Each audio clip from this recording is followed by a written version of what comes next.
about self-compassion. Now some of you may think, oh no, what is he talking about, self-compassion? This is not an agony aunt column, and far from it. Actually, this is all about, for many of us who are striving, who are type A personalities, who are highly achievement oriented, who are always on the go and so on and so forth. This sort of environment can be extra tough for us. And the reason why is we're still operating like back in the old world and having to deal with a whole bunch of new pressures and not cutting ourselves a break. And so self-compassion is all about recognizing that things have changed and being more gentle with yourself.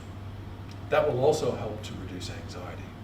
A very senior woman in a large organization the other day said to me, I just can't remember things as well as I could, or I forgot such and such, or I should have been able to do such and such.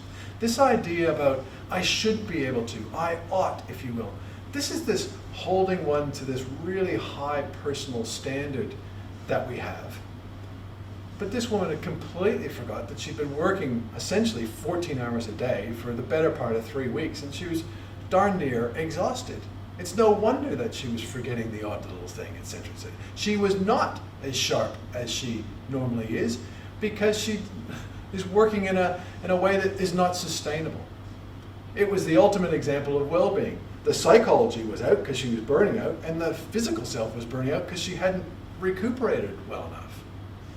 And so this is a time to be compassionate. And a nice way to think about that is, if your best friend described what's going on and how you're feeling, and that example I just gave, what advice would you give that person? Because that's probably the very advice that's worthwhile for you.